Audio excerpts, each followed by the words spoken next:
चलिए फिर शुरू करते हैं लेक्चर नंबर 2। सबसे पहला टॉपिक है principle of superposition of waves.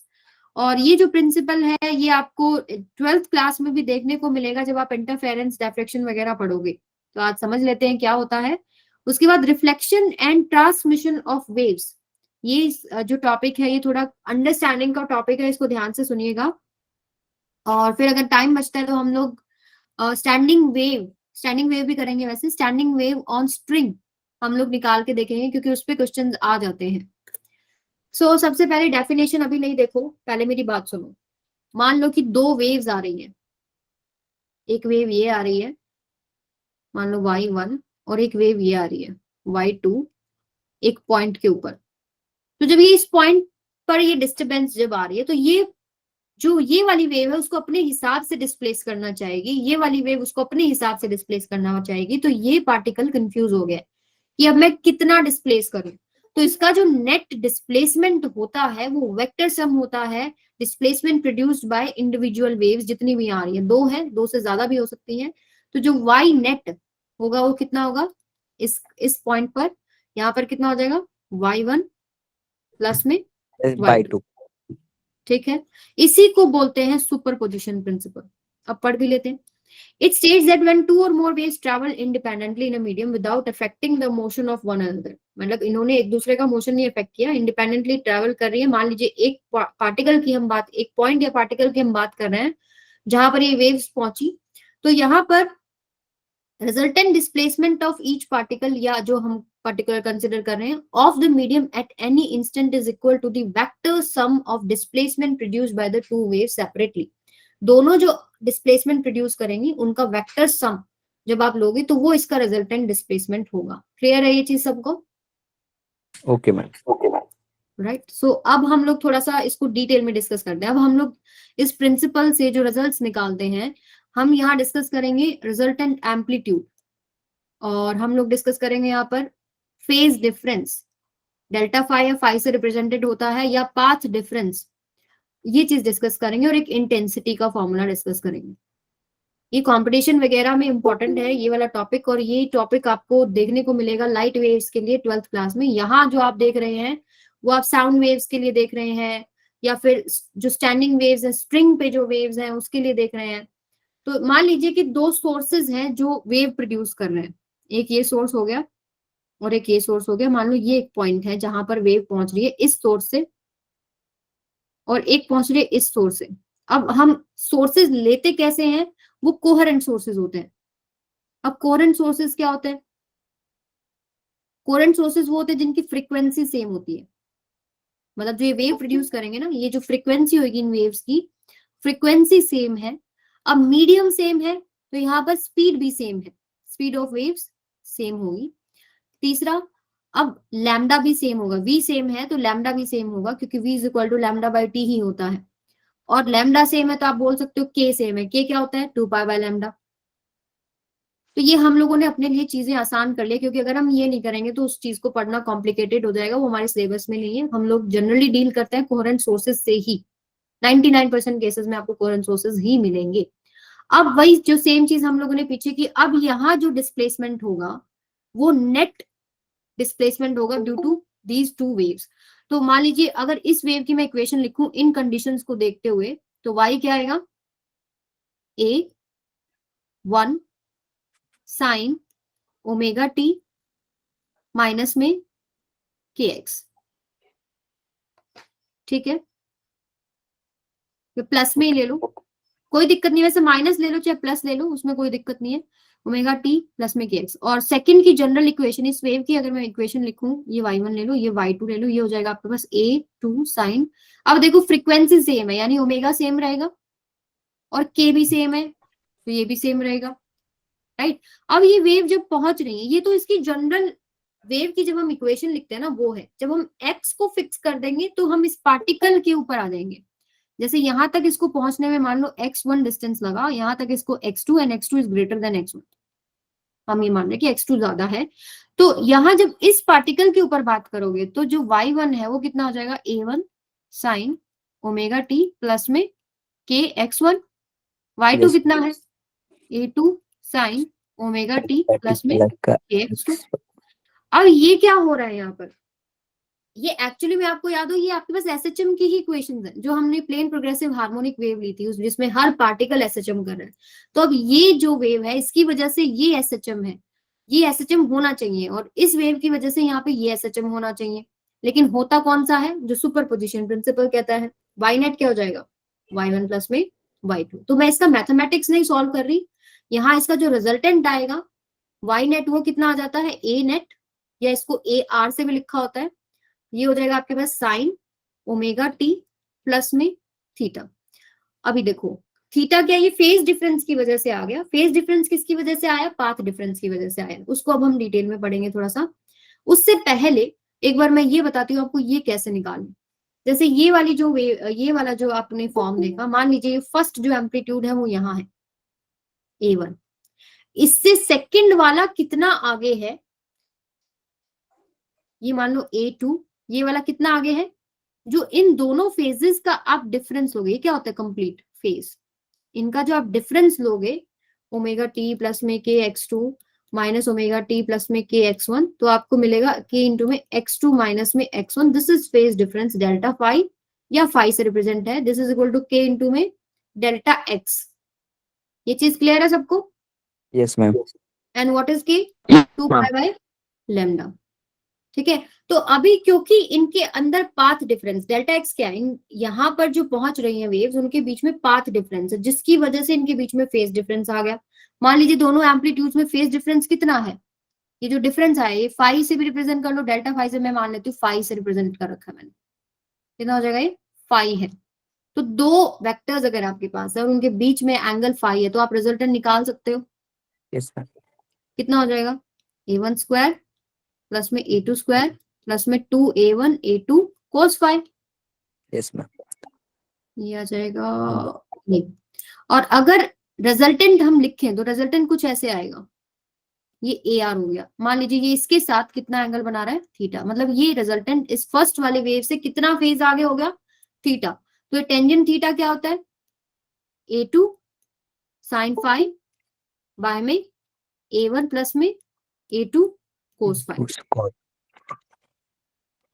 ठीक है, क्लियर है सबको? ये आपको फॉर्म याद होना चाहिए, ये वेक्टर्स के ही फॉर्मूले हैं जो आपने टर्म 1 में डिराइव भी किए थे।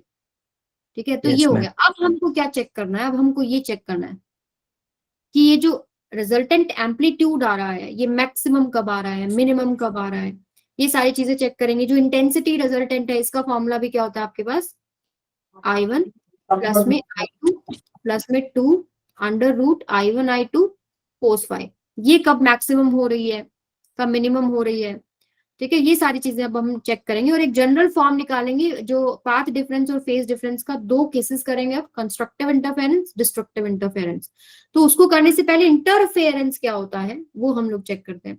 देखो जब ये दो वेव्स मिल रही है ना, दो वेव्स मिल रही है, देखो इनके बीच में पाथ डिफरेंस है, पाथ डिफरेंस की वजह से क्या आ रहा है, फेज डिफरेंस आ रहा है। फेज डिफरेंस की वजह से यानी फाई की अलग अलग वैल्यू होने की वजह से उसका एम्पलीट्यूड अलग अलग आएगा, हो सकता है कहीं मैक्सिमम आए, हो सकता है कहीं मिनिमम आए, डिपेंड करता है कि आपका पाथ डिफरेंस है। मान लो ये पार्टिकल ये जो पॉइंट है यहाँ है, अगर यहाँ होता यहाँ होता यहाँ होता, तो that will depend on that कि आपके पास एम्पलीट्यूड मैक्सिमम जा रहा है, मिनिमम जा रहा है, बीच में कहीं आ रहा है।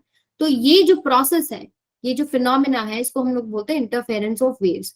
जब दो coherent waves of same frequency, देखो हमने फ्रीक्वेंसी सेम ली है, propagate in same direction and superimpose on each other, then जो intensity होगा of the resultant wave becomes maximum at some points and minimum at some points. This phenomena of intensity variation is called interference of waves. इसके ऊपर पूरा chapter है 12th class में। Clear है सबको कि भाई वो जब मिल रही हैं वेव्स कहीं पर आपको, जैसे अगर मैं आपको ऐसे बता सकती हूँ कि मान लो साउंड वेव्स हैं, तो आप अगर यहाँ खड़े हो, यहाँ खड़े हो, यहाँ खड़े हो, जब वो दो वेव्स मिल रही हैं तो हो सकता है आपको यहाँ पर जो है लाउड आवाज सुनाई दे, ड्यू टू जो डिफरेंस आ रहा है साउंड, मान लो एक इधर से आ रही है एक इधर से आ रही है, उनके बीच में पार्ट डिफरेंस कुछ है, यहाँ आपको लाउड सुनाई दे रही है। ठीक है, ये एक ऐसा पॉइंट है जहाँ लाउड है, यहाँ आपको बहुत ही धीरे सुनाई दे रही है, यहाँ आपको कहीं बीच में सुनाई दे रही है। यानी कि जो पाथ डिफरेंस है वेव्स के बीच में, मेरी पोजीशन अलग अलग होने की वजह से पाथ डिफरेंस अलग अलग हो गया। पाथ डिफरेंस अलग अलग हो गया तो फेज डिफरेंस अलग अलग हो गया, फेज डिफरेंस अलग अलग हो गया तो जो ये ए का फॉर्मूला है, फाई की आप अलग अलग वैल्यू पुट करोगे तो एम्पलीट्यूड अलग अलग आ रहा है, कहीं पर आपको ज्यादा सुनाई दे रहा है, कहीं पर कम सुनाई दे रहा है, कहीं बिल्कुल नहीं सुनाई दे रहा, तो उसके ऊपर डिपेंड करता है। तो क्या ये चीज सबको समझ में आई? Yes ma'am. सो अब दो तरीके के इंटरफेरेंस होते हैं, पहला होता है कंस्ट्रक्टिव इंटरफेरेंस, दूसरा होता है डिस्ट्रक्टिव इंटरफेरेंस। इसको मैं सिंपल एक पल्स से समझाती हूँ आपको। मान लो एक पल्स है, ये इधर जा रही है, और एक पल्स अपोजिट साइड से इधर आ रही है। मान लो उनका टाइमिंग कुछ ऐसा सेट करा था हमने कि ये जो पल्स है जब दोनों मिलेंगी वहां पर क्या हो जाएगा, मान लो ये यहां पहुंची थी और दूसरे वाली कहां पहुंच गई, ये भी ऐसे ही पहुंच गई इसके ऊपर। तो इस केस में क्या होगा, दोनों का जो एम्पलीट्यूड है वो मैक्सिमम, मतलब जब रिजल्टेंट एम्पलीट्यूड आएगा तो मैक्सिमम आएगा। ठीक है, तो दीज आर दोज पॉइंट, ये वो पॉइंट है वेयर द रिजल्टेंट एम्पलीट्यूड या इंटेंसिटी मैक्सिमम है। अब जब सेपरेट होती है, ऐसा नहीं है कि यहाँ पर अब जब इनका रिजल्टेंट आएगा तो ये ऐसे बढ़ जाएंगे, मतलब इसका एम्पलीट्यूड जो है वो बढ़ जाएगा। अब जब ये सेपरेट होंगी, एक इधर चल पड़ेगी, एक इधर वापस, ये ब्लू वाली जो है वो इधर पहुंच जाएगी और येलो वाली आगे पहुंच जाएगी। इस तरीके से जहां मिल रही है वहां अगर उनका जो एम्पलीट्यूड है मैक्सिमम हो रहा है, उसको क्या बोलते हैं हम लोग, कंस्ट्रक्टिव इंटरफेरेंस। क्लियर है सबको? Okay ma'am.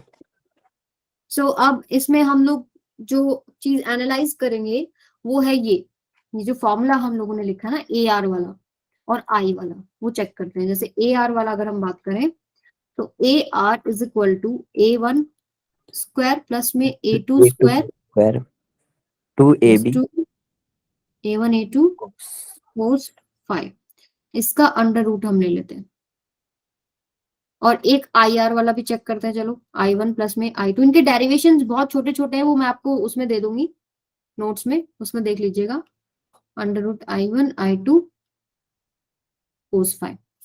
अब इसकी मैक्सिमम वैल्यू कब होगी बताओ, एम्पलीट्यूड जो रिजल्टेंट है उसकी मैक्सिमम वैल्यू तो इस पे डिपेंड कर गई ना। cos फाई कितना है, cos फाई पाथ डिफरेंस पे डिपेंड करता है। तो अच्छा चलो ये बताओ मैक्सिमम वैल्यू cos फाई की होती कितनी है, 1। अब 1 के लिए क्या एंगल होना चाहिए, फाई के लिए 1 वैल्यू कहाँ कहाँ आएगी, 0, उसके बाद 180। 2 पाई, 180 पे तो -1 हो जाएगी ना, 90 0, 2 पाई, 4 पाई। यानी कि 2n पाई लिख सकती हूँ, n की वैल्यू 0 1 2 3 एंड सो ऑन। अब मेरे को मिल गया फेज डिफरेंस, तो फेज डिफरेंस से आप पार्ट डिफरेंस भी देख सकते हो। ठीक है, तो फेज डिफरेंस आपके पास कितना आया था, आपने निकाला था ना यहाँ पे, फेज डिफरेंस कितना आया, k इंटू में डेल्टा एक्स, k इंटू में पाथ डिफरेंस, तो यहाँ पे कितना आ गया, k इंटू में path difference is equal to phase difference, delta phi या फाई कुछ भी लिख सकते हो। k को आप क्या लिख सकते हो, 2 pi by lambda, 2 pi x is equal to delta. अब डेल्टा फाई की अलग अलग वैल्यू पुट कर लो, जैसे 0 2 पाई 4 पाई एंड सो ऑन। तो जैसे आप कंपेयर करो इसको पहले 0 से, तो डेल्टा एक्स कितना हो जाएगा, 0। 0 यस इन मैम। केस में कितना आ जाएगा, लैम्डा। ये लैम्डा बच थर्ड में 2 lambda, yes ma'am. So on. Yes तो यानी मैम। मैं इसको ऐसे लिख दूं, n lambda n is equal to 0 1 2 and so on. Clear है सबको? यानी ये वो हाँ। पाथ डिफरेंसेस हैं जिनके ऊपर आपको क्या मिलेगा, मैक्सिमम एम्पलीट्यूड या मैक्सिमम इंटेंसिटी। अगर साउंड की बात करें तो मैक्सिमम लाउडनेस मिलेगी। क्लियर हो गया? और यस अब मैम। इसको भी हम लोग, अब मैक्सिमम एम्पलीट्यूड की अगर हम बात करें तो हम इसको 1 ले रहे हैं, 1 ले रहे हैं, तो ये आपके पास कैसे लिखा जाएगा, A1 प्लस में A2 का होल स्क्वायर की पावर 1/2। ये कैंसिल आउट हो गया, सिर्फ A1 A2 बच जाएगा, A1 प्लस में A2। cos फाई को 1 कर दो, अंदर क्या बच गई, आइडेंटिटी मैथ्स की, a प्लस बी का होल स्क्वायर, ए स्क्वायर प्लस में बी स्क्वायर प्लस में 2ab। 2AB क्लियर है सबको? 2AB yes ma'am. यस ठीक मैम। है, और अब इसको मैम भी जी देख, डेरिवेशन है, हाँ जी बेटा, मैम जी डेरिवेशन है, ये एग्जाम में आ सकती है? नहीं कंस्ट्रक्टिव डिस्ट्रक्टिव पे नहीं आएगी, मुझे नहीं लगता, क्योंकि आपकी ओके मैम। एनसीईआरटी बुक्स में मेंशन नहीं है, बट ये कंपटीशन में आता है टॉपिक, इसलिए करा रही हूँ अभी तुम्हें ये। अभी कर लो, करना जरूरी है क्योंकि ये 12th का बेस भी है। तो यहाँ पर देखो, अब सेकंड चीज हम लोग क्या देख रहे थे, हाँ, इंटेंसिटी की वैल्यू क्या हो जाएगी, अब ये जो वैल्यू है मैक्सिमम इंटेंसिटी की बात करो तो कब होगी, जब इसकी वैल्यू +1 होगी। Yes ma'am. ठीक है, तो इसको आप क्या लिख सकते हो, ऐसे लिख दूं, √I1 प्लस में √I2 का whole square is net intensity. ये मैक्सिमम इंटेंसिटी हो जाएगी। क्या है ये, देखो फर्स्ट का स्क्वायर I1, सेकंड का स्क्वायर I2 और फिर 2AB 2 √I1 √I2, यही बन जाएगा। Yes ma'am. क्लियर है सबको।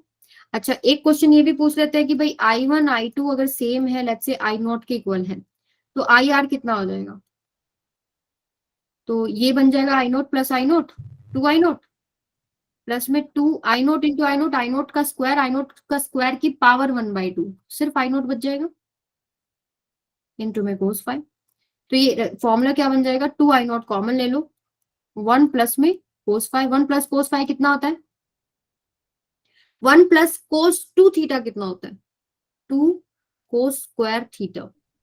लेकिन अगर 2 थीटा नहीं सिर्फ थीटा होता तो यहाँ पर /2 आ जाता है, तो ये आ जाएगा 5/2 इंटू 2I0। कितना हो गया आंसर, 4I0 cos स्क्वायर 5/2। ये आपके पास IR बन जाएगा जब दोनों की अगर इंटेंसिटी सेम है, जो भी वेव्स आ रही है। क्लियर है सबको। Okay yes ma'am.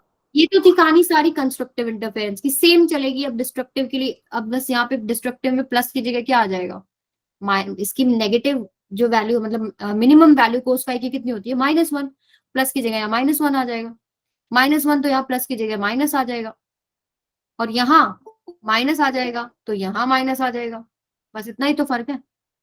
Yes ma'am. ठीक है, यहाँ थोड़ा सा ये चीज चेंज हो जाएगी, ये वाला जो पार्ट है ना, ठीक है वो देखते हैं हम लोग। ये फॉर्म्स क्या रहेंगे आपके पास, वो देखते हैं। डिस्ट्रक्टिव इंटरफेरेंस वो पॉइंट्स है जहां पर आपके पास एम्पलीट्यूड या इंटेंसिटी मिनिमम है।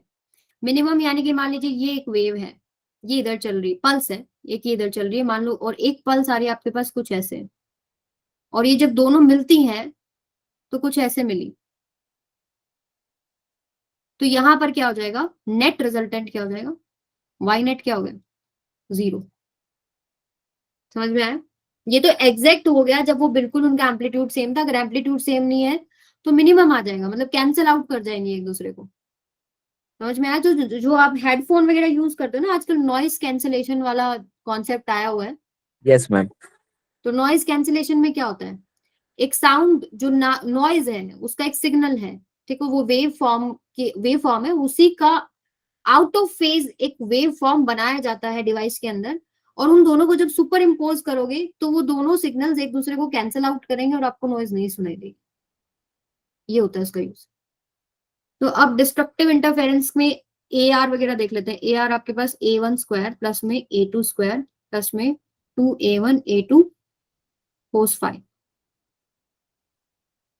यही था ना। हाँ, और ये इसका अंडर रूट।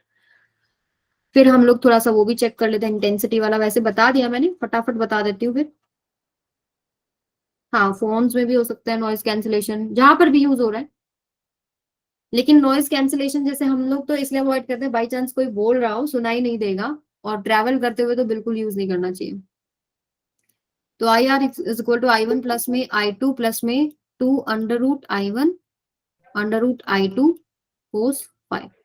सो अब मिनिमम लेना है हम लोगों को, मिनिमम लेना है इसकी मिनिमम वैल्यू, इसकी मिनिमम वैल्यू -1 अगर ले तो फाइव की वैल्यू क्या क्या होंगी कोस के अंदर, पाई। अगली क्या लू बेटा, 3 पाई। 3 पाई। तो आप इसका जनरल फॉर्म लिख लो, 2n प्लस में 1 इंटू पाई लिख दू, यस n की वैल्यू ले लो 0 1 2 n3। तो ये आपके पास जनरल फॉर्म गया। अब हम पाथ डिफरेंस का चेक कर लेते हैं क्या आएगा, 2π/λ into path difference is equal to phase difference. अब डेल्टा पाई की value pi 3 pi up to 2n plus में 1 इंटू में पाई। आपको एक आवाज सुनाई दे रही है, हमारे घर में डॉग है, सुनाई दे रही है किसी को भौंकने की आवाज, यस मैम। मैम। ये भी देखो अभी बोल रही है। इसका नाम जूनू है, तो ये हमारी पेट है, और ये रात को इसने ये काम करना, तो रात को 2 बजे भौंकना शुरू कर देती है।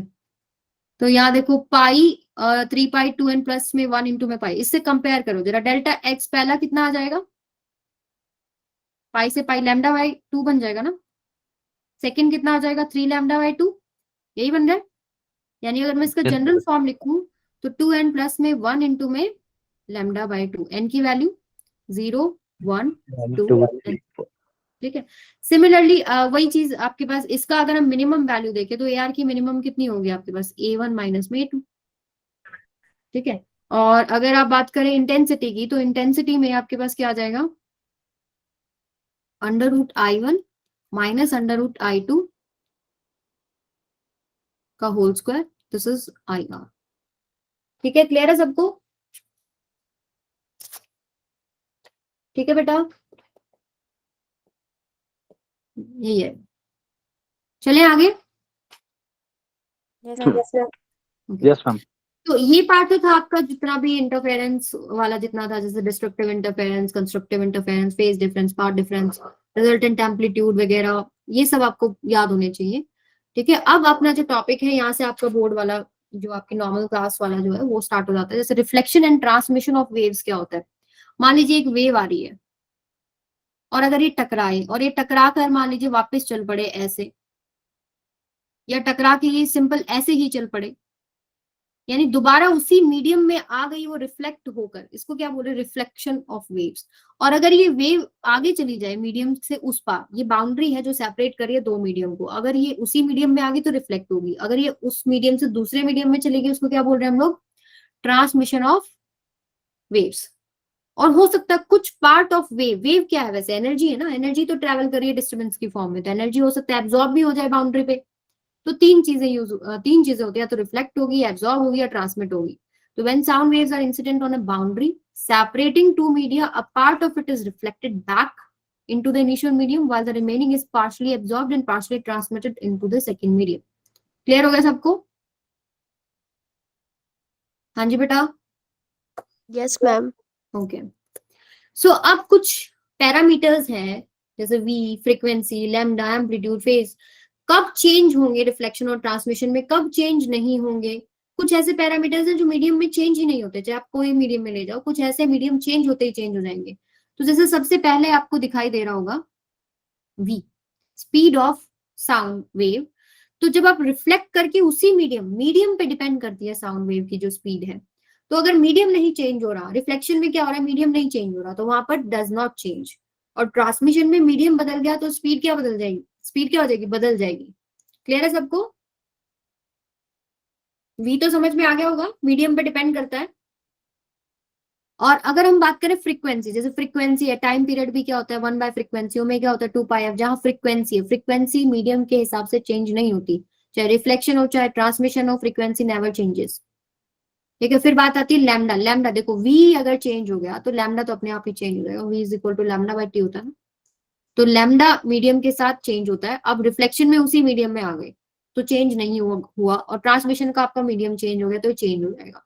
अब लैम्डा और के में रिलेशनशिप क्या है, k is equal to 2 pi by lambda, lambda बदल गया के बदल गया। एम्पलीट्यूड चेंज होता है अगर एनर्जी का एब्जॉर्प्शन है, मान लीजिए बाउंड्री पे एनर्जी का एब्जॉर्प्शन हो गया, कुछ पार्ट रिफ्लेक्ट हुआ कुछ ट्रांसमिट हुआ, अब एनर्जी एब्जॉर्ब होगी तो वेव का एम्पलीट्यूड ही तो बदलेगा, तो रिफ्लेक्शन और ट्रांसमिशन में चेंज हो गया। लेकिन ऐसे कहा है, जैसे हम लोग जो सॉल्व कर रहे हैं जनरली हम ये कहते हैं कि कोई एनर्जी का लॉस नहीं, एम्पलीट्यूड सेम है, ठीक है, तो तब चेंज नहीं होगा।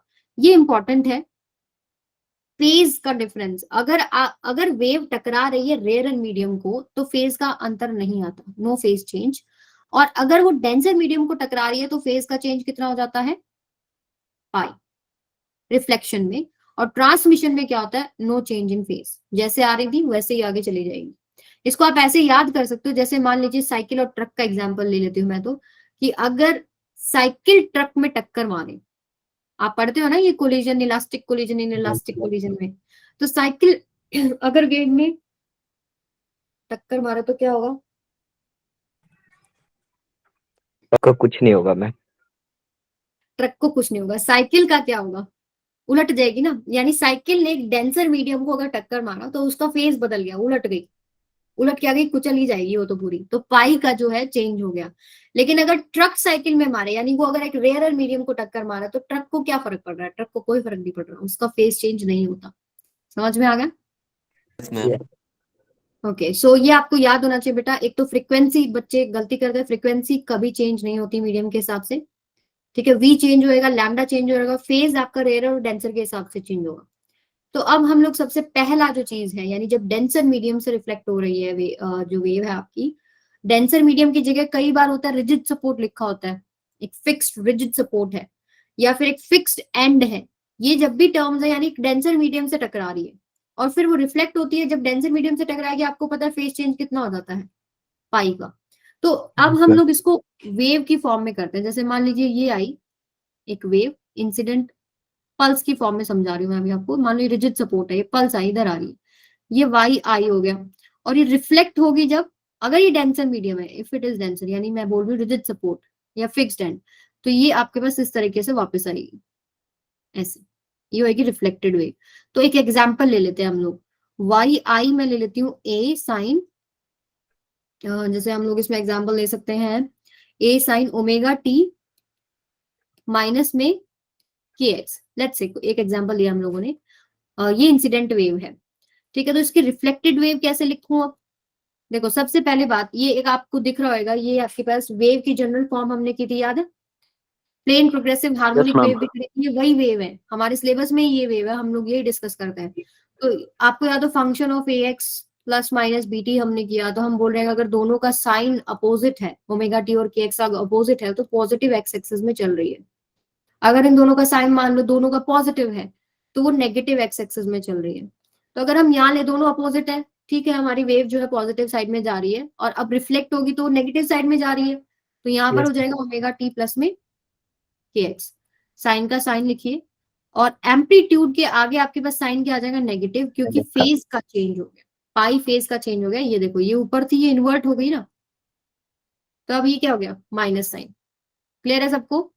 ओके ओके, ये तो था केस जब हमारे पास रिजिड सपोर्ट पे टकराती है। अगर हमारे पास रेयर मीडियम पे टकराई, रेयर मीडियम कैसे हो सकता है? जैसे मान लीजिए ये एक पल्स है और मैं इसको रिंग लगा दूं यहाँ पे, अब ये एक रेयर लूज एंड हो गया ना ये, तो यहाँ अब का काम करेगा ये। या फ्लेक्सिबल सपोर्ट, जैसे फ्लेक्सिबल हो गया, थोड़ा चेंज हो सकता है, या फ्री एंड हो सकता है। तो इस केस में क्या होगा? जब आपके पास रेयर मीडियम को टकराएगी तो फेज का चेंज तो होता नहीं, तो जैसे गई थी वैसे ही वापस आएगी, इस तरीके से, ठीक है। अब अगर इंसिडेंट वाला मैं वेव लिखूं, ये ले लेते हैं जो हम लोगों ने यहाँ लिए, ए साइन ओमेगा टी माइनस में के एक्स। तो अगर इसकी मैं रिफ्लेक्टेड लिखूं तो क्या आएगा? पहली बात तो ये तो चेंज हो जाएगा, साइन ओमेगा टी प्लस में के एक्स, यस मैम। और आगे साइन का कोई प्रॉब्लम नहीं है, अब फेज का चेंज नहीं हुआ, तो ये एज इट इज आ जाएगा। क्लियर है सबको? ये तो था जब रेयर मीडियम से टकराया। अगर ट्रांसमिशन की अगर मैं बात करूं, मान लो ये एक वेव थी यही वाली, और ये बाउंड्री से टकराई और ये ट्रांसमिट हो गई, मान लो एनर्जी का एब्जॉर्प्शन भी हो गया, तो इसका एम्पलीट्यूड थोड़ा चेंज हो गया, ये एटी लिख लो, ये आपके पास ए आई लिख लो। तो इंसिडेंट ए आई साइन ओमेगा टी माइनस में के एक्स, तो इसमें क्या लिखूं ट्रांसमिटेड के लिए? Eighty, yes ma'am. Positive x direction में ही चल रहा है, तो साइन ओमेगा टी माइनस में के एक्स, यही लिख लेते हैं, ठीक है। Okay ma'am. यहाँ पर भी मैंने सेम लिया है, लेकिन जरूरी नहीं है सेम हो। मैंने माना है कि भाई दोनों का एम्पलीट्यूड जो है वो सेम है, कि भाई एनर्जी का कोई एब्जॉर्प्शन नहीं हुआ है बाउंड्री पे। चलिए फिर ये तो हो गया कैसे रिफ्लेक्शन हो रहा है, कैसे ट्रांसमिशन हो रहा है। वेव को देख के आप बता सकते हो, वेव लिख भी सकते हो। अब थोड़ा सा बात करते हैं हम लोग स्टैंडिंग और स्टेशनरी वेव्स की। This is important from both point of view, हो सकता है आपको कोई क्वेश्चन आ जाए इस पे। तो स्टैंडिंग एंड स्टेशनरी वेव्स के लिए मैं आपको पहले एक वीडियो दिखाऊंगी, लेकिन उससे पहले कुछ चीजें समझ लो। देखो जैसे एक तो आपके पास इनमें फ्रीक्वेंसी सेम होती है, दो वेव्स हैं, frequency same, amplitude same, and they are traveling in opposite direction, traveling in opposite direction। और जब ये सुपर इम्पोज करेंगे तो जो रिजल्टेंट वेव बनती है उसको क्या बोलते हैं हम लोग? स्टैंडिंग और स्टेशनरी वेव। तो यहाँ एक चीज समझने की बहुत जरूरी है कि ट्रैवलिंग और स्टैंडिंग और स्टेशनरी वेव जो ये है, इनमें फर्क क्या है। कुछ तो आपको नाम से ही समझ में आ रहा है, एक तो ट्रैवल कर रही है, कहीं शायद रुकी हुई है, ठीक है, तो देखते हैं क्या चेंजेस है। मैं आपको एक वीडियो अभी शो करूंगी, उससे आपको क्लियर होगा। नींद तो नहीं आ रही बच्चों? No ma'am. No, ma'am. No ma'am. Okay okay. अच्छा, दिखी स्क्रीन सबको? Yes, ma'am. ये Yes, देखो, ma'am. Yes ma'am. ये जो प्रोफेसर डेव है ना, मुझे इनकी एक्सप्लेनेशंस बड़ी अच्छी लगती हैं। चलिए ये देखिए, ये अब आपको क्या करना है, देखो ये जो ब्लैक वाली आपको दिख रही है ना, ये स्टैंडिंग वेव बन रही है। और ये एक वेव जो रेड और ब्लू में है, एक आगे चल रही है और एक इसमें पीछे चल रही है। दोनों का एम्पलीट्यूड सेम है, फ्रीक्वेंसी सेम है। जब ये दोनों सुपर इम्पोज कर रही है तो ब्लैक वाली जो वेव है ये रिजल्टेंट वेव बन रही है। तो अभी आप इसको देखना कि क्या हो रहा है, जरा यहां से ऑब्जर्व करना है इसको। देखो, जब ये दोनों वेव्स मिली, जैसे एक आगे जा रही है ब्लू वाली, रेड वाली पीछे जा रही है, जब ये सुपर इम्पोज करती हैं तो देख पा रहे हो रिजल्टेंट कैसे बन रहा है? Yes, ma'am. तो क्या आपको लग रहा है ये ट्रैवल कर रही है ब्लैक वाली? No, ma'am. मैम पोजीशन में तो चेंज ही No, नहीं। ma'am. हाँ, पोजीशन में चेंज तो ट्रैवलिंग वेव में भी नहीं होता। ट्रैवलिंग वेव में भी तो आपके पार्टिकल्स वहीं पर टू एंड फ्रो मोशन करते हैं, डिस्टरबेंस आगे जाती है। अब इसका मतलब ये है कि यहाँ एनर्जी जो है बाउंडेड है, एनर्जी ट्रैवल नहीं कर रही है। दो पॉइंट्स फिक्स हो गए, इनके बीच में जो है वो ऊपर और नीचे ऐसे चल रहे हैं। अब मैं आपको कंपैरिजन करके दिखाती हूँ एक।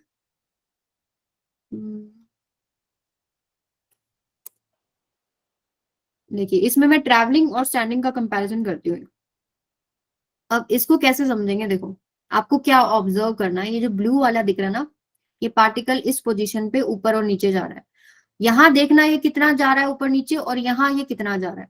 एक तो ये चेक करना है आपको, ठीक है। देखो जरा मैं इसको चलाती हूँ अभी। अभी देखना, ये वाला सबसे नीचे मैक्सिमम, फिर ऊपर मैक्सिमम, फिर नीचे मैक्सिमम। और ये देखो क्या मैक्सिमम जा पा रहा है, ये वाला सिर्फ यहीं तक जा रहा है ना, देख पा रहे हो? इसमें ये रेड वाला जो डॉट है, ये तो आपके पास जा रहा है। ये वाला जो डॉट, ये वाला जो पार्टिकल है, ये वाला तो मैक्सिमम पे जाएगा और मिनिमम पे भी जा रहा है नीचे की तरफ। लेकिन बाकी जो पोजीशन है, जैसे ये वाला अगर आप देखोगे इधर लाइन के ऊपर ही, ये पार्टिकल आपको दिखेंगे कहीं भी नहीं जा रहे हैं।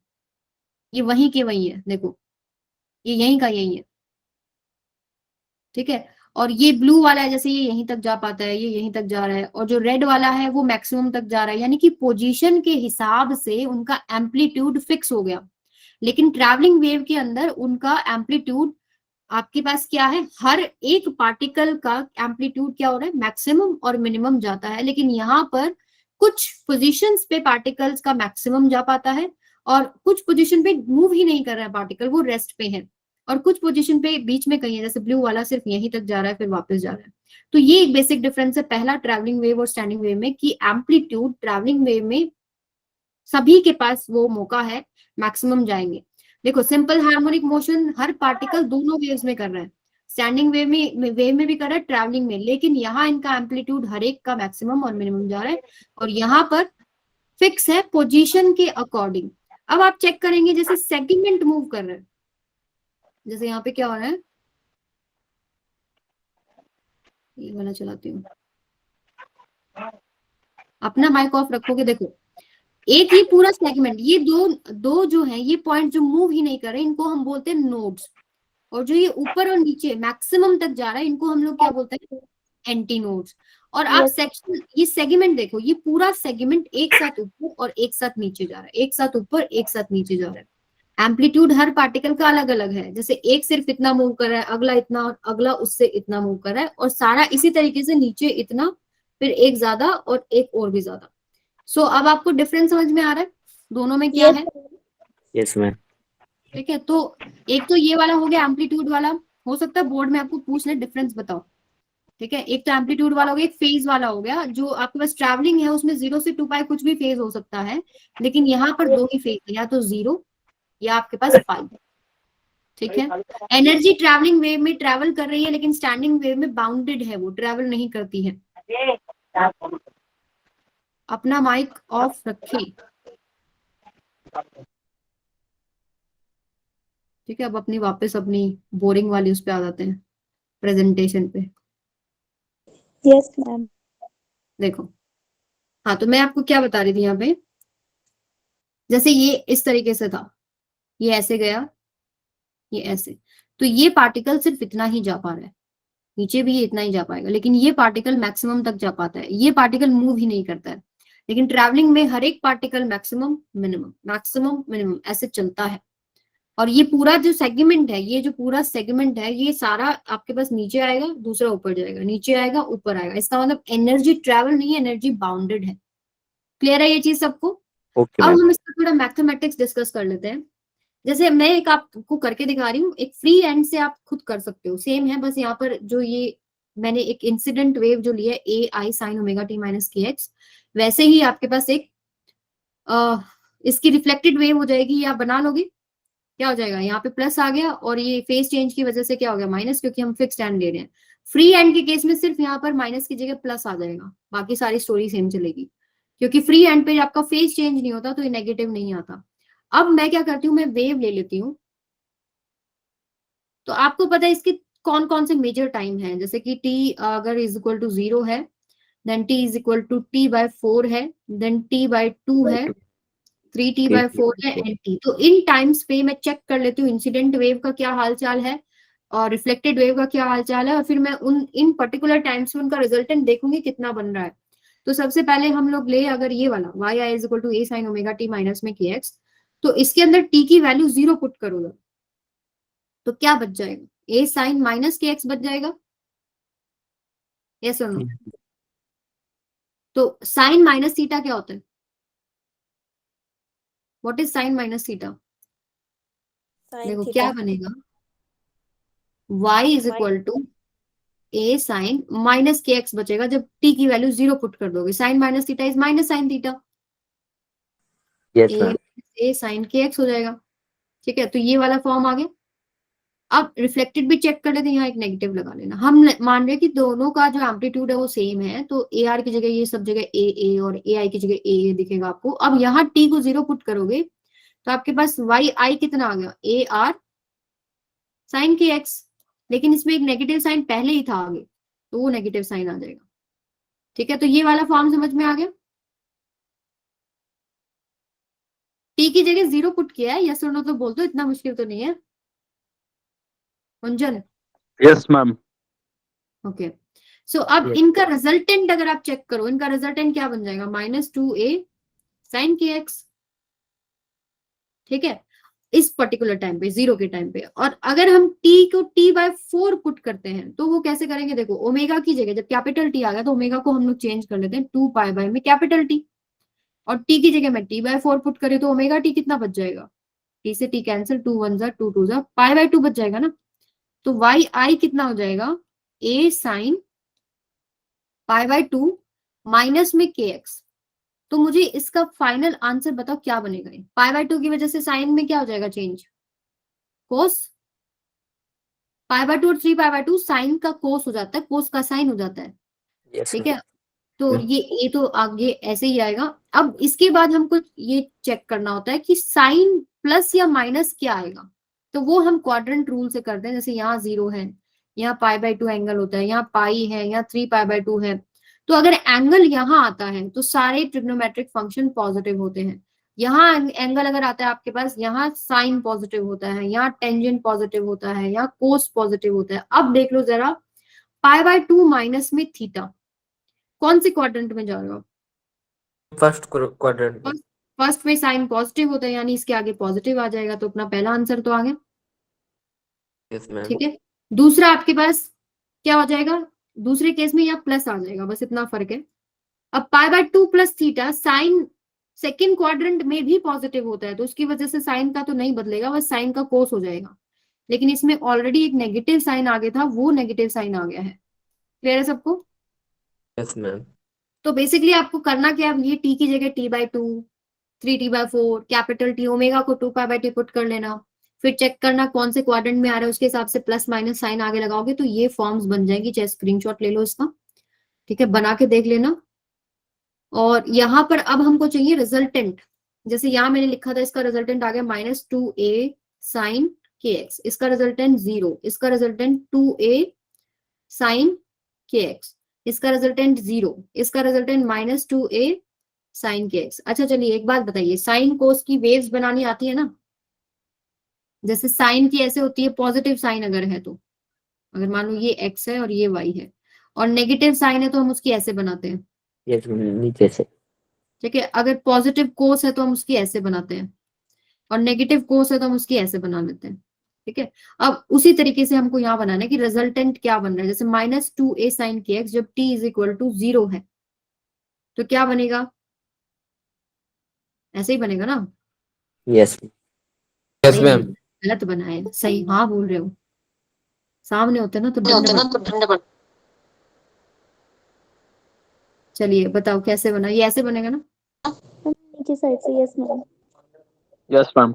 और सेकंड में क्या हो जाएगा? ये सीधी बन जाएगी, क्योंकि यहाँ पे नेट क्या है? 0 है, तो आपके पास अपना माइक ऑफ रखो। ये y है, ये जो डिस्प्लेसमेंट है, नेट डिस्प्लेसमेंट ही 0 है, तो यही हो गया ना। और यस मैम, थर्ड केस में अगेन ऊपर से आएगा। फोर्थ केस में अगेन 0, फिफ्थ केस में नीचे से। नीचे से आएगा। अब क्या देखो, पार्टिकल्स देखो, जैसे ये वाला था, ये वाला है, ये तो वही है, ये तो मूव ही नहीं करा, ठीक है। या फिर ये वाला जो है, यहाँ इससे अगर आप आओगे यहाँ, इसका ही ये इधर, इसका ये इधर, ये कहीं जा रहा है क्या? नो ये तो मैम, कहीं नहीं स्टैंड। जा रहा है। इनको क्या कहते हैं? नोड्स। और जो ये पोजीशन है, ये जो पार्टिकल है वो यहाँ गया, फिर वापस इधर आया, फिर सबसे ऊपर गया, फिर वापस इधर आया, फिर सबसे नीचे गया। तो ये जो पोजीशंस हैं इनको क्या बोलते हैं हम लोग? Anti nodes. Anti nodes. अब डिफरेंस चेक कर लो जरा, नोड, दो कॉन्जिक्यूटिव नोड्स के बीच में डिफरेंस क्या लग रहा है आपको? ये क्या डिस्टेंस है?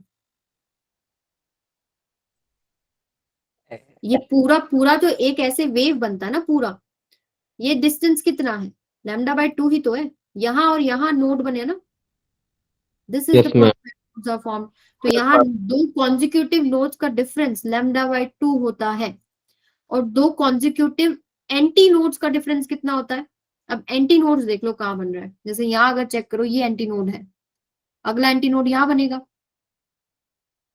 ये डिस्टेंस कितना है? ये भी तो λ/2 ही है, यस मैम। राइट। तो दो कॉन्जिक्यूटिव नोड्स का डिफरेंस भी λ/2, दो कॉन्जिक्यूटिव एंटी नोड्स का डिफरेंस भी λ/2, लेकिन एक नोड और एक एंटी नोड का डिफरेंस कितना हो जाएगा? एक नोड, एक ये, कमाल करते हो। लैम्डा कैसे? ये देखो यहां बन रहा है ना एंटी नोड, और यहां बन रहा है नोड। ये पूरा डिस्टेंस तो λ/2 था, इसका भी आधा है, ये कितना हो गया? λ/4, 4। ठीक है। ये याद होनी चाहिए, दो कॉन्जिक्यूटिव नोड्स का डिफरेंस λ/2, दो कॉन्जिक्यूटिव एंटी नोड्स का डिफरेंस λ/2, नोड और एंटी नोड का डिफरेंस λ/4, ठीक है। अब वेव जो ली है आपने, जैसे मैंने ली ए आई sine omega T minus k x, इसके अकॉर्डिंग मेरे नोड एंटी नोड बने। हो सकता है नोड एंटी नोड अलग अलग पोजीशंस पे बने, लैम्डा अलग अलग हो सकते हैं, लेकिन जो डिफरेंस रहेगा वो यही रहेगा, दो नोड्स का और दो एंटी नोड्स का। क्लियर है सबको? Yes ma'am. Yes ma'am. अब इसका थोड़ा जो जनरल फॉर्म है, तो दो वेव्स हैं, जैसे पहले हम लोगों ने ये ली थी ना जो इंसिडेंट करी थी, यस मैम। और जो रिफ्लेक्ट हुई, यहाँ एक माइनस साइन हो जाएगा, रिफ्लेक्ट हुई वो ये आई थी। अब इन दोनों को अगर हम रिजल्टेंट निकालें इन दोनों का, वो मैं आपको नोट्स में प्रोवाइड कर दूंगी, 3-4 स्टेप्स हैं, वो वहां से देख लीजिएगा। रिजल्टेंट बनेगा y resultant is equal to -2a sine k x cos omega t. आपको याद हो हार्मोनिक प्रोग्रेसिव वेव में साइन में था या कोस में था? यहाँ देखो प्रोडक्ट में है, साइन भी है कोस भी है। अब यहाँ खास बात क्या है कि यहाँ जो एम्पलीट्यूड है वो पोजीशन पे डिपेंड कर रहा है, पोजीशन के अकॉर्डिंग फिक्स्ड है ना कि कितना वो मैक्सिमम डिस्प्लेसमेंट करेगा। तो ये जो पूरा कंप्लीट टर्म है, this will represent what? Amplitude, ठीक है। और दूसरी बात, ये फॉर्म अलग अलग हो सकती है, जैसे अगर कोई दूसरी वेव ले रखी होती है, साइन की जगह कोस भी हो सकता है, कोस की जगह साइन हो सकता है, आगे प्लस भी हो सकता है, माइनस भी हो सकता है, वो हमारे लिए चिंता का विषय नहीं है, वो एडजस्टमेंट अपने आप हो जाती है जो आप वेव लोगे उसके अकॉर्डिंग। आपको अब ये देखना है, जैसे ये एम्पलीट्यूड, अब ये एम्पलीट्यूड अलग अलग वैल्यू ले सकता है अकॉर्डिंग टू कि साइन क्या क्या एंगल्स ले रहा है। तो अब हम इसको चेक करेंगे, जब नोड और एंटी नोड का एक जनरल फॉर्म निकाल लेंगे। नोड हमको पता है क्या, जहाँ वाई नेट क्या होता है, 0, यही है ना नोड जहां पर वाई नेट 0 है, Yes, ma'am.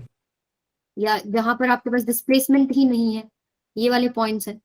तो अब वाई नेट 0 कब होगा, जब ये पूरा टर्म 0 हो जाए। Yes ma'am. अब ये पूरा टर्म कौन से एंगल्स पे 0 होगा वो देखना हमको, बस ए sign k x is equal to 0। अब ये 0 कहाँ कहाँ होता है, के एक्स की वैल्यू क्या हो जाएगी, साइन की वैल्यू 0 कहाँ, 0 पे 0 होती है एक तो, और बताओ बताओ भाई, पाई पे क्या 180। होती है, यस, और उसके बाद 2 पाई एंड सो ऑन। Yes. तो अच्छा, इसको हम लोग ऐसे भी लिख सकते हैं, के is equal to 2 pi by lambda into x, और उसके आगे 0 पाई 2 पाई। तो अब x देख लो, x ही तो वो जगह है जो आपको बताएगा कि यहाँ नोड है एंटी नोड है। तो 0 से कंपेयर किया 0, अगर पाई से कंपेयर किया कितना आ गया, लैम्डा बाय 2, यस मैम। और 2 पाई से करोगे तो लैम्डा आ गया, आई थिंक 3 लैम्डा बाय 2 करके देख लेना। तो अब देखो डिफरेंस, लैम्डा बाय 2 ही आ रहा ना, यस दो मैम। नोड के बीच का डिफरेंस ma'am. Lambda by 2। अब इसका जनरल फॉर्म भी लिख सकते हो, जैसे इस एंगल को हम कैसे रिप्रेजेंट कर सकते हैं, एन लैम्डा, एन की वैल्यू 0 1 2 एंड सो ऑन। तो यहां पर अगर देखो k को लिख दो 2 pi by lambda into x, this is equal to n lambda, n pi, sorry not lambda, pi, यहाँ क्या आ जाएगा पाई। तो पाई से पाई कैंसिल, एक्स की वैल्यू क्या आ गई, एन लैम्डा बाई में 2, और एन की अलग अलग वैल्यूज आप पुट कर सकते हो, 0 1 2 एंड सो ऑन। तो ये फॉर्म बन गया या नहीं बन गया, ये पोजीशन ऑफ नोड्स मिल जाएगी, एन की 0 1 2 3 4 ऐसे पुट करते चले जाओ। क्लियर है सबको। Okay ma'am. अब एंटी नोड भी सेम है। अब एंटी नोड के केस में क्या है कि पार्टिकल्स जो है, देखो मैक्सिमम भी जा रहा है, बीच में भी कहीं होता है, 0 भी है। इसका तो हमारे को सीधा हिसाब किताब था कि 0 हो जाएगा भाई नेट डिस्प्लेसमेंट, यहाँ डिस्प्लेसमेंट मैक्सिमम भी जा रहा है, फिर 0 भी आ रहा है, फिर मिनिमम भी जा रहा है, ठीक है, वो अकॉर्डिंग टू टाइम है। तो अब यहाँ पर अगर एंटी नोड मेरे को निकालना है, तो मैं ये मान लेती हूँ कि ये फैक्टर की वजह से मेरे को कोई दिक्कत नहीं है, ये अपने आप में +1 हो चुका है, ठीक है। टाइम ऐसा है जहां पर वो मैक्सिमम वैल्यू लेगा, ठीक है। तो ये हमारे पास क्या है, 1 हो गया। अब हम चेक कर लेते हैं क्या, साइन के एक्स को। अब साइन के एक्स की वैल्यू भी 1 होनी चाहिए ना, तभी तो आपके पास मैक्सिमम डिस्प्लेसमेंट आएगा। यस अब मैम। 1 कहाँ होती है के एक्स की वैल्यू, पाई बाय 2, आगे बताओ 3 pi by 2, Yes, ma'am. 5 pi by 2 and so on. अब देखो वैसे 3 पाई बाय 2 पे नेगेटिव वैल्यू आती है -1, लेकिन डिस्प्लेसमेंट की जब हम बात कर रहे हैं, तो वेव जो डिस्प्लेसमेंट कर रही है ऊपर ये, या नीचे जो कर रही है ये, एंटी नोड के केस में यहां भी हो सकता है पार्टिकल, यहां भी हो सकता है, ठीक है। तो ये जो डिस्टेंस है, ये जो मैक्सिमम डिस्प्लेसमेंट है, मैग्नीट्यूड में हमको चेक करना है ये, ठीक है, कौन से एंगल पे हो रही है। ये देखो नेगेटिव में भी जा रहा है ना ये पार्ट, कोई दिक्कत नहीं है, हमको मैक्सिमम वैल्यू चाहिए कि कहाँ एंटी नोड बन रहा है, यहाँ भी बन रहा है, यहाँ भी बन रहा है, तो उसका कोई दिक्कत नहीं है, +-1 कुछ भी हो सकता है। तो अब देख लो, इसको क्या लिख सकते हैं हम लोग, बताइए, 2n प्लस में 1, लैम्डा बाई 2 कर दूं, n की वैल्यू कर दूं 0 1 2 ऐसे सो ऑन, 0 पुट किया तो लैम्डा बाई 2, 1 पुट किया तो 3, लैम्डा बाई 2 क्यों बोल रही हूँ मैं, n को 0 पुट किया तो पाई बाय 2, 1 पुट किया तो 3 पाई बाय 2, और 2 पुट किया तो 5 पाई बाय 2। इसको मैं कंपेयर कर दूं, के एक्स के क्या है, तो क्या होता है 2 pi by lambda into x, ठीक है, पाई से पाई कैंसिल हो गया, तो x कितना आ गया 2n प्लस में 1 इंटू में लैम्डा बाय 4, बन गया ना ये फॉर्म। Yes ma'am. और Yes, आप ma'am. n की अलग अलग वैल्यू पुट कर सकते हो, 0 1 2 3। क्लियर है सबको। Yes, ma'am. अब एक important topic from your board perspective जो भी होने वाला है, वो स्टेशनरी वेव्स इन स्प्रिंग्स, और वैसे ही आपका उसके लिए भी बहुत अच्छा है, कॉम्पिटिशन के लिए भी। इसमें आते हैं आपके पास हार्मोनिक्स, जैसे फर्स्ट हार्मोनिक, सेकंड हार्मोनिक, सुना है ना, किसी किसी ने तो सुना होगा, ओवरटोन वगैरह, Yes, ma'am. हाँ, तो वो हम लोग देखेंगे। तो स्टेशनरी वेव्स इन स्ट्रिंग्स की अगर हम बात करें, मान लीजिए आपने स्ट्रिंग को बाउंड कर दिया, दो तरीके से हो सकता है, फ्री एंड भी हो सकता है, बाउंड, दोनों तरफ से बाउंडेड एंड भी हो सकता है। बाउंडेड वाला हम स्टडीड कर रहे हैं कि यहाँ पे हमने फिक्स कर दिया और यहाँ पे हमने स्ट्रिंग को फिक्स कर दिया।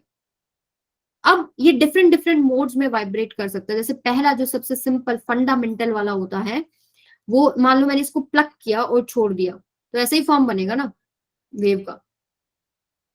ये ऐसे ऐसे ऐसे ऐसे मूव करेगी ना जो स्ट्रिंग है, इसको बोलते हैं हम लोग फंडामेंटल। ठीक है, फंडामेंटल मोड है या फर्स्ट हार्मोनिक होता है। फिर आपके पास और फॉर्म्स पॉसिबल हैं, जैसे कि ऐसे भी हो सकता है, लेकिन ये कंडीशन है कि ये दोनों पॉइंट्स फिक्स्ड होने चाहिए। जैसे कि आपके पास ये ऐसे ऐसे और ये ऐसे ऐसे, ये स्ट्रिंग थी जो पहले ओरिजिनल जगह थी। अब ये कौन सा, ये भी नोड पॉइंट है, ये भी नोड पॉइंट है, ये भी नोड है, ये एंटी नोड पॉइंट है। यहाँ ये नोड था, ये नोड था, और यहाँ बीच में एंटी नोड। ठीक है, क्लियर है सबको? Yes, ma'am. सो अभी हम लोग इसका जो जनरल फॉर्मूला है वो निकाल लेंगे। वो कैसे निकालेंगे, देखो जो फर्स्ट आपको दिख रहा है फंडामेंटल टोन, तो सबसे पहले इसको करने के लिए speed of sound wave in string का फॉर्मूला किया था हम लोगों ने, √T/μ। याद है? T is tension, mu is mass per unit length of the string. याद आ गया कि नहीं? Yes, ma'am. ठीक Yes, है। ma'am. अब वेलोसिटी जो है, स्पीड जो है, वो आपके पास क्या होता है, फ्रीक्वेंसी इंटू में लैम्डा, या लैम्डा बाई टी। फ्रीक्वेंसी को Yes. 1/t पुट कर दो, यानी फ्रीक्वेंसी क्या हो जाएगा, v by lambda. Yes, ma'am. Yes, ma'am. v को पुट कर लेते हैं √T/μ इंटू में 1/λ। अब हमें चाहिए क्या, हमें लैम्डा चाहिए। अब देखो सबसे पहले वाला जो फर्स्ट हार्मोनिक या फंडामेंटल टोन है, तो स्ट्रिंग का लेंथ कितना है, L है। अगर ये आपके पास नोड है, ये नोड है, तो दो नोड्स के बीच का डिस्टेंस कितना होता है, λ/2। दो कॉन्जिक्यूटिव नोड्स हैं या दो कॉन्जिक्यूटिव एंटी नोड्स हैं, उनके बीच का डिफरेंस कितना होता है बेटा, λ/2। Lambda ये by 2. निकाला ना। तो यहाँ पर अब ये जो लेंथ है, अपना माइक ऑफ रखें। ये देखो ये जो लेंथ है, ये वाली आपको दिख रही होगी, स्ट्रिंग की जो लेंथ है ये कितनी है, L है। यानी दो नोड्स के बीच का डिस्टेंस कितना होता है, λ/2। के L को λ/2 कर दूं, जो लेंथ है वो क्या हो जाएगी, λ/2। ना lambda by हाँ जी बेटा, लेंथ को हमने lambda by 2 माना है ना? हाँ लेंथ को λ/2 माना है, क्योंकि हमको पता है कि दो नोड्स के बीच में, दो कॉन्जिक्यूटिव लगातार जो दो नोड्स बन रहे हैं, उनके बीच का डिस्टेंस होता ही λ/2 है। और अगर स्ट्रिंग लेंथ कैपिटल L है तो वो λ/2 के इक्वल हो गया। यानी लैम्डा क्या आ गया आपके पास, 2L। Yes. यानी फ्रीक्वेंसी में पुट कर दो, ये आपके पास फंडामेंटल या फंडामेंटल टोन या फर्स्ट हार्मोनिक क्या आ गया, 1/2L √T/μ। क्लियर है सबको? Yes, ma'am. Yes. ये तो था फंडामेंटल। अब सेकंड जो मोड पॉसिबल है, हो सकता है ये वाला मोड हो, यहाँ पर एक नोड और बन जाए। तो जो लेंथ है ये आप लैम्डा की फॉर्म में अलग अलग रिप्रेजेंट कर देंगे। जैसे यहाँ लेंथ किसके इक्वल हो जाएगी, ट्वाइस ऑफ λ/2 की हो जाएगी ना। यहाँ लेंथ क्या होगी आपके पास, twice of λ/2, Twice of. Yes, ma'am. क्योंकि आपके पास एक तो कॉन्जिक्यूटिव नोड ये हो गया। यहाँ डिस्टेंस कितना होएगा, λ/2। यहाँ डिस्टेंस कितना होएगा, λ/2। यानी टोटल लेंथ जो है वो कितनी हो जाएगी, ट्वाइस ऑफ λ/2। समझ में आ गया? Yes, ma'am. Yes. तो अगर आप यहाँ से पुट करें, देखो लैम्डा इक्वल्स टू 2L है, तो यहाँ से लैम्डा इक्वल्स टू कितना आ जाएगा, आप इसको ऐसे कर सकते हो, 2L बाय में, आप वैसे सिंपल ही कर लो। यहाँ से लैम्डा कितना आ गया वो निकालो, लैम्डा L ही आ गया ना, लैम्डा L ही तो आ गया। Yes, ma'am. ठीक है, तो यहाँ आप पुट कर दो, कितना आ जाएगा आपके पास, 1/L √T/μ। तो इसको मैं क्या कर लेती हूँ, 2 से मल्टीप्लाई और 2 से डिवाइड कर देती हूँ। तो अब देखो आप, क्या ये मैं ऐसे नहीं लिख सकती कि जो आपके पास सेकंड हार्मोनिक है that is twice of first harmonic, ये पूरा जो पार्ट है ये फर्स्ट हार्मोनिक में आ गया या नहीं आ गया?